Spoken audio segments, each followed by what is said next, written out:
My name is Delaney Bravo. I am a loan officer at Jet Home Loans, and you're tuning in to my Mortgage Minute.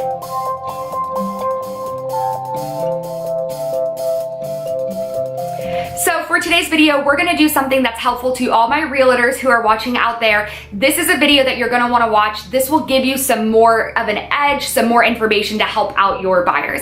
And we're gonna be discussing the maximum amounts the seller can cover on different types of financing for contracts you're writing for your buyers. To be able to preface the kind of unique tips and tricks I want to share, I want to go over the basics of what is able to be covered on different types of financing. Now, there are two types of fees that we're going to talk about today. There are closing costs and prepaid items, and then there are customary fees. So when you as a realtor are writing up a contract, in the section where it says buyer will pay and seller will pay, and it has the little check boxes, those are your customary fees. And most realtors watching this are like, of course, I know that.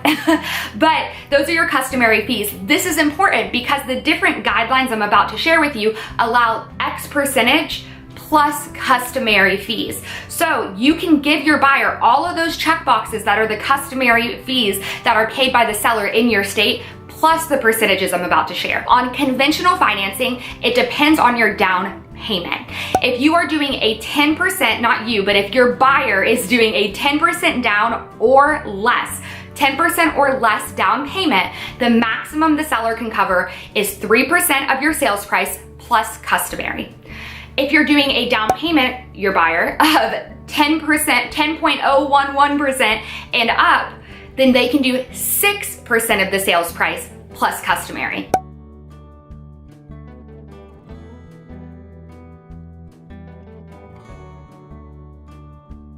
For FHA financing, it is a flat 6% of your sales price plus customary fees. For USDA, it is 6% plus customary. And for VA, it is 4% of your sales price plus customary. So those are the guidelines for the different loan programs. The only one that differs based on down payment is conventional. So take a look at that and make sure that you're doing that accordingly for your buyer. Now we're gonna get into some of the fun tips and tricks that can help you give your buyers the best deal. And that is that very, very important information is that if your buyer is an investor and is buying an investment property, the maximum, no matter what, is 2% plus customary. Also, another really cool one that a lot of realtors don't know about is on VA financing, the seller can pay the up to 4% plus the customary fees, but the seller is also able to pay off buyer's debt and their VA funding fee. So on example for VA, maybe the roof isn't in the best shape, but you've already maxed out your seller credit.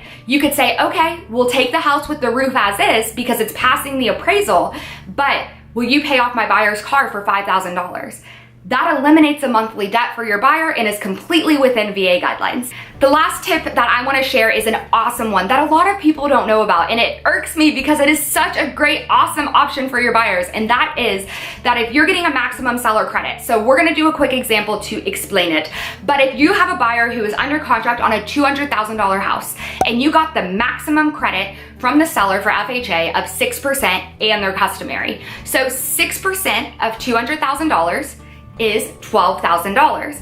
Now, once your lender gets the title fees and all of that stuff, the amount that those closing costs and prepaids are may be less than the maximum credit. So let's say on this $200,000 house, all the closing costs and prepaids are only $10,000, but your contract says that the seller can give up to 6%, and that's how you wrote it, and that's $12,000. What happens to that extra $2,000 that's not being eaten up by all of the fees? Here's how you utilize it. Buying down your interest rate is considered a closing cost. So we do something in lending called discount points, and the buyer can opt to pay discount points to lower their rate, therefore lowering their monthly payment. Buyers pay for this at closing, and it's just included in the total amount to bring to closing.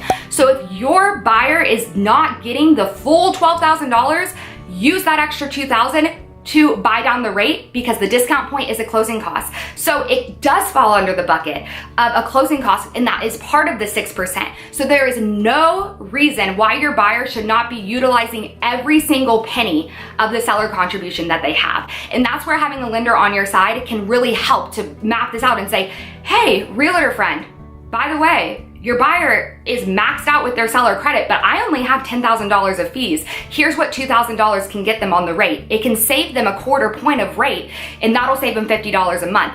I'm gonna do it so we utilize that full seller credit based on how you wrote the contract. I hope you guys enjoyed this video, and I'll be back next week with another one. Bye.